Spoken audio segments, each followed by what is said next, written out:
Hello, dear students, welcome to the English class. In this session, we will study about the second poem, The Schoolboy, written by William Blake. William Blake is one of the famous poets of English literature, and he is from England, and he belongs to Romantic era of English literature. He wrote many famous poems, and that poetic collection was called as Songs of Experience. The present poem, The Schoolboy, is also selected from that poetic collection. In this poem, the speaker is the school-going boy, and William Blake talks about schooling education. In this poem, he critically analyzes that whether the schooling education is going to bring all-round development among the children or not.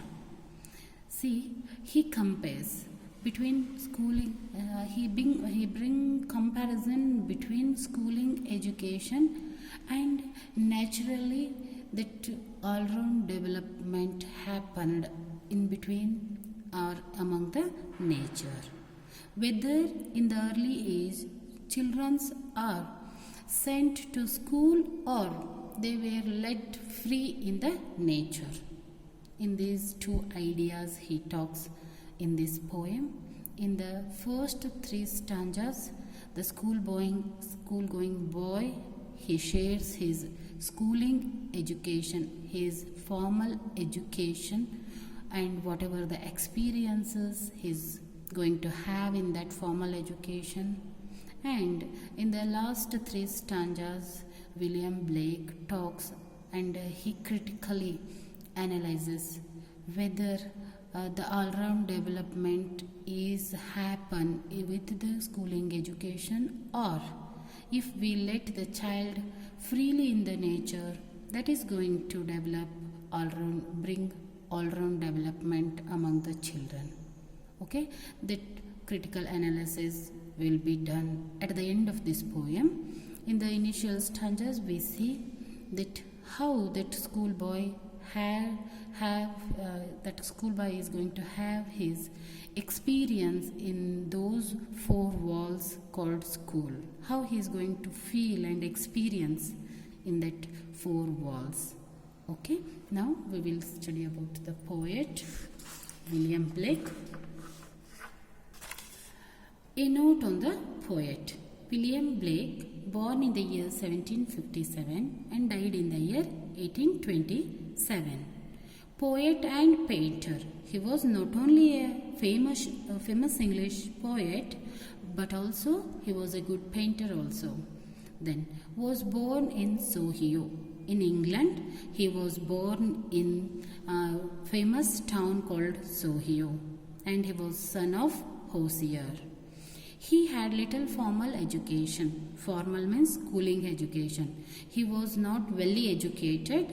He just completed his early or formal education. Very much less formal education he had. But how he became a poet, very much well-known poet, English poet, that is the matter here. Because of this, James Bashir. James Bashir is the saint of Royal Academy. Saint means priest of Royal Academy, and he helped William Blake to get further education properly. Because of that, now William Blake considered as a great poet of English literature. Okay, see, he had little formal education but was apprenticed to James Bashir, an eminent engraver, and then sent to the Royal Academy. But William Blake was the assistant worker of James Bashir. Because of him, he is able to get full education. His finest, William Blake's finest work as an artist is the series. Like this, we will find his finest works and all his famous poems collected in the Inventions to the Book of Job is very much famous poetic collection. His collections of poetry include See, poetical sketches in the year 1787. His famous poetical collection is Poetical Sketches. After that, in the year 1789, one more poetic collection, that is Songs of Innocence. And in the year 1790s, Marriages of Heaven and Hell.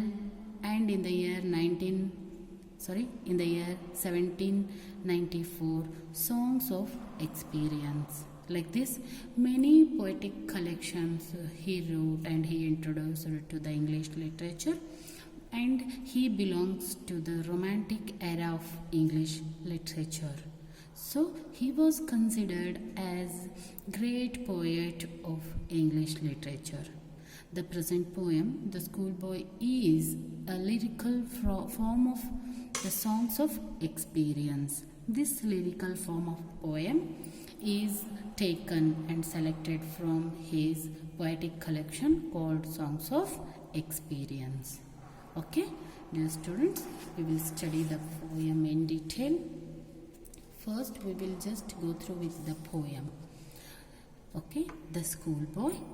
I love to rise in a summer morn when the birds singing on every tree. The distant huntsman winds his horn and the skylark sings with me. Oh, what sweet company! But to go to school on a summer morn, oh, it drives all joy away under a cruel eyes out one.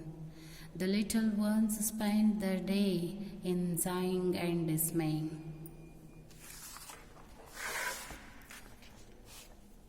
Oh, then at times I drooping sit and spend many an anxious hour. Nor in my book can I take delight, nor sit in learning's bower. Worn through with the dreary shower, how can the bird that is born for joy sit in a cage and sing? How can a child when fears annoy but droop sit tender wing and forget his youthful spring? O father and mother, if buds are nipped and blossoms blown away, and if the tender plants are stripped of their joy in the springing day by sorrow and care's dismay, how shall a summer arise in joy, or the summer's fruits appear? How shall we gather what griefs destroy, or bless the mellowing year when the blasts of winter appear? Okay, wonderful poem. See, in the first stanza, one thing we have to remember here, in England, see, the schools reopens in the summer. See, whereas in India, our schooling education, our academic year starts with June, but their academic starts with summer. Okay, here, when summer starts, that schoolboy, after he spent his 3 months, winter months in his home, because of snowfall, he is unable to come to school. So that was the holiday for the school-going children in India. After completion of that winter, after that snowfall, when there was a hot sun in the summer, again schools reopened, and the schoolboy has to go after a long time. Again he has to go to school. Then what does that schoolboy feels? That was given in the first stanza. Okay, the feelings of the schoolboy who is ready to enter the school again after 3 months, after his long holidays. Okay, then when in England, when these schools were going to start in summer, that you have to remember. Okay, see, I love to rise in a summer morn when the birds sing on every tree. The distant huntsman winds his horn and the skylark sings with me. Oh, what sweet company! Here in this stanza. I refers to the school going boy. That boy says, I love to rise, I love to get up early in the summer morning. When I hear the chirping song of birds on every tree. See, after the completion of that winter, of that snowfall, again trees are going to be shine with these rays, sun rays in the early morning, and this chirping and singing of birds we can hear from every tree. But on those happy summer morn, this school boy has to go to school. That he doesn't like, but he like to stay in the nature. He like to spend his morning, that happy time with the nature. He wants to be here, the sing of the birds from every tree. Then the distant huntsman winds his horn from the distant field. From the faraway field, the huntsman is showing off birds, and he is horning. His huntsman winds his horn. He is blowing his horn in order to show off birds. Birds are coming towards his field in order to get the grains from the crop. So he is showing off the birds, and he winds his horn in the early morning. He is showing off the birds in his field with the horn. That melodious sound of horn I wanted to hear in this early morning. The skylark sings with me. See, the bird called skylark, if we say cuckoo with that, again after us it is going to repeat. So that boy wanted to enjoy that company of skylark. He wanted to sing with the skylark bird. Oh, what sweet company. All these things really seems the boy as a sweet company. And he wanted to, this sweet company refers to the nature. Okay, here the schoolboy says he wanted to hear the song of birds of every tree in that early morning, and he really loves the sound of horn by the distant huntsman in his field. And the boy wanted to sing with the skylark bird. All these things he find only in the nature, not in those four walls called school. But what happens here? In that summer morn, in that happy morning, he has to go to school because already schools were reopened.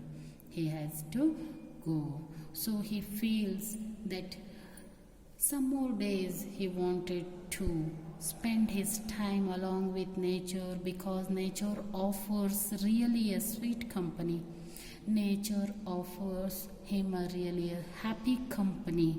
So he doesn't want to leave that nature, and he doesn't want to go to school. Then in the second stanza the boy says, but to go to school on a summer morn, oh, it drives all joy away. Under a cruel eye outworn, the little ones spend the day in sigh and dismay. Here, the school-going boy gives the difference between the school and between the four walls and the nature. In the first stanza, he talks about the natural elements, and he considered it as a sweet company, happy company. But he is not ready to go to school called four walls. He don't want to sit, and he don't want to spend his whole day in those four walls. Why? Because it drives all joy away. See, whatever the joy he is going to get in this nature, but the school is going to drive means wash out. That school is going to remove all the joy and happiness of that boy in that summer morn. whatever the happiness, joy he is going to have in this beautiful nature, that joy was going to rise away, that was going to destroyed and vanished away by this school, by these four walls. There he is unable to hear the sing of birds and the sound of huntsman's horn, and he unable to sing with the skylark bird. So whatever the joy and happiness he is going to have in this nature, that was destroyed and that was vanished by this school. Then one more thing he doesn't like in the school, that he is the under cruel eyes outworn. Whole day he has to sit under the cruel eyes. Here cruel eyes means here the strict supervision of the teacher. Cruel eyes means the strict supervision of the teacher. He don't have any freedom to walk or speak. Whatever the teacher says, he has to listen. So he says, I have to spend my whole day under the supervision of my class teacher. The little ones spend the day in sigh and dismay. See, the little ones, the children, that small kids were going to spend their beautiful day, their whole day under the strict supervision of the teacher, and they become very much sigh and dismay. Sigh means sad, dismay means don't have any cheerfulness, unhappy, sad and unhappily their day will be going to cover with sad and a lot of unhappiness. So in the second stanza they describe, the schoolboy describes the schooling education. Why he don't want to go to school means he have reasons here. He says, he gives first reason, in that beautiful morning, whatever the joy he is going to have in this nature, that was destroyed and that was vanished. That joy was vanished if he go to school. This is his first reason. Secondly, he says he has to spend his day under the strict supervision of the teacher. And in the third reason, he says, because of that strict supervision, our teachers made us to spend our day with sadly, unhappily. There is no happiness, there is no interest in the school. No one is happy in the classroom. So the schoolboy shares his experience that he will be more happy if we let him be freely in the nature. Okay, here with these two stanzas we will study that the schoolboy don't want to go to school. For that he gives reason here, and where he wanted to go to the nature. For that also he gives reason here. Okay, he wanted to stay in the nature rather than going to school. For that he gives two reasons here. Okay, in the two different stanzas he describes why he is interested in the nature, not interested in the school, because nature offers him a sweet company, lot of happiness for him. If he was let in the middle of the nature, he was very much happy. But whereas this school offers him sadness, unhappiness, there is no pleasure in the schooling education. Whole day and this school is going to capture his freedom. Whole day he has to sit under the strict supervision of his teacher. That really doesn't interest him. That really doesn't give any happiness for that kid, for that child. So he considered that he was trapped in these classrooms. But in the nature he was freely left and he was freely allowed to have his happiness. and pleasures of the nature. So because of this, there is no pleasure in the classroom, so he don't want to go to school. All the pleasure he wanted to have in the nature. Okay, so he refuses to go to school. In the next stanza, see, then at times I drooping sit and spend many an anxious hour, nor in my book can I take delight, nor sit in learning's bower, worn through with the dreary shower. See, in the second stanza, he talks about his classroom. Okay, he says, my classroom is like a case. I am feeling like I was trapped in that case and there is no freedom for me. Whole day I have to sit under the strict supervision. Okay, these all things he talks about his teacher and his classroom. But in the third stanza he talks about the curriculum of the schooling education, curriculum of the formal education. He says there is no interest or there is no pleasure in that teaching and learning aspects of the school. They were very much boring one for the children. See, next he says, oh, then at times I drooping sit. See, then all the times in the school I have to sit drooping my wings. Drooping my wings means without any hope of pleasure. Sadly, I have to spend my day and with fear. Drooping means with fear. Sadly, there is no place for freedom and happiness. I have to spend my day in fear. Drooping, I have to sit and spend many an anxious hours. Anxious means critical, because when teacher is started scolding, and that is horrible experience for the student, so he has to be in his limit. He has to be under control of the teacher. So that those hours, always the children are controlled by the teacher. So he is telling that always I have to sit and I have to spend anxious hours in that school. There is no pleasure, there is no happiness, and there is no surprise in the school.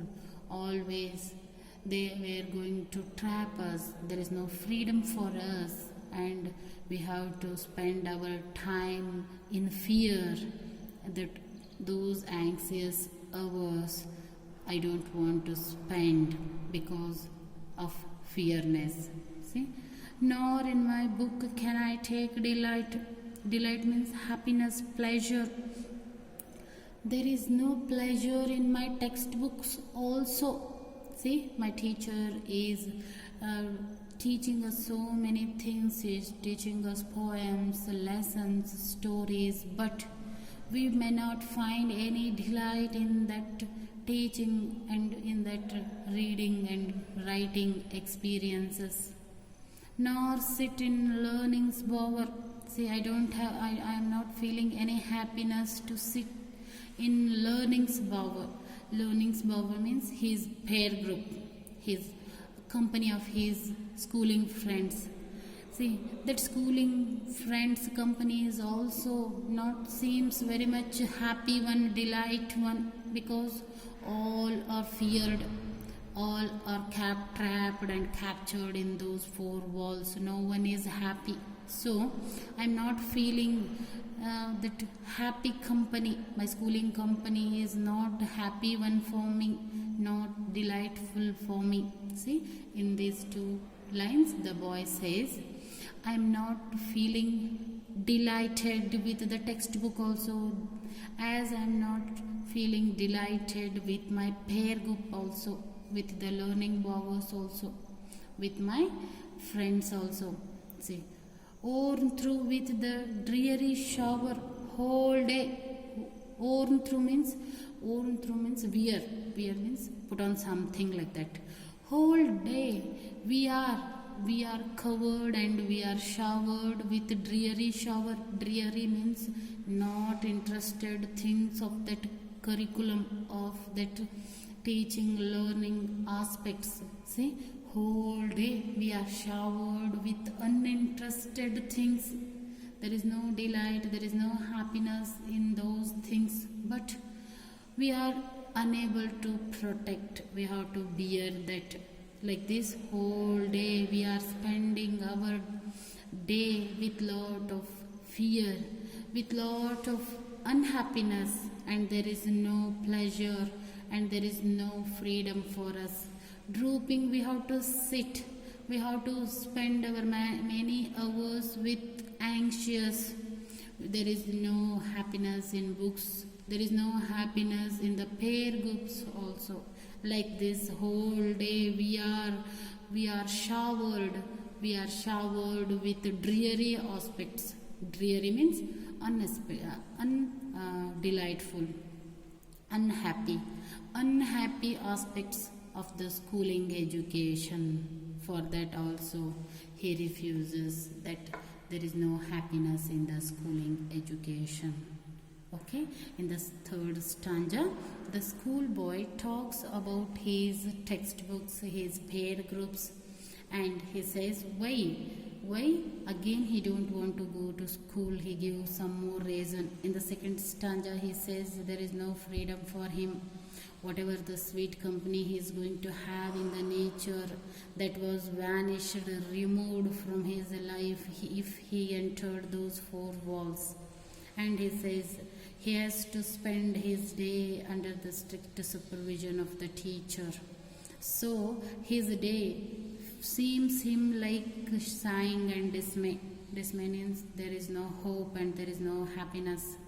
In the third stanza he says whole day drooping, he has to sit controlling and with no hopes, with no happiness. He has to sit in the school and he has to spend many anxious means fearful and confusing hours, and there is no happiness in books, there is no happiness in the pair group.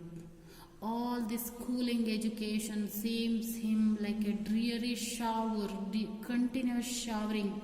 Dreary andre here unhappy things again and again showering over him, but he don't want those things. He just wants some happiness and some freedom, but that is unable to get in that schooling education. Okay, dear students, until here we finished 3 stanzas of the poem The Schoolboy. In the schoolboy, in the first stanza, the schoolboy talks about summer morning. How wonderful and how happy is summer morning. So he wanted to enjoy that sweet company of the summer morning. In the second stanza, he don't want to go to school. For that he gives reason. He gives 3 reasons there. After that, in the third stanza, again 4 reasons he gives here why he don't want to go to school. He don't want to go to school because there he has to sit drooping and he has to spend many anxious hours, and there is no delight in the book, there is no delight and happiness in the pair groups also. And finally, throughout the day he was showered means again and again covered with these unhappy aspects of this schooling education. So he don't want to go to school. See, until here the school-going boy shares his experience, both experiences, that if he spend his day in between the nature and how happy it is. In the other hand, if he spend his day in the 4 walls called school, how fearful experience he has to get. Okay, we will stop here. Remaining 3 stanzas we will study in the further class. Okay, thank you.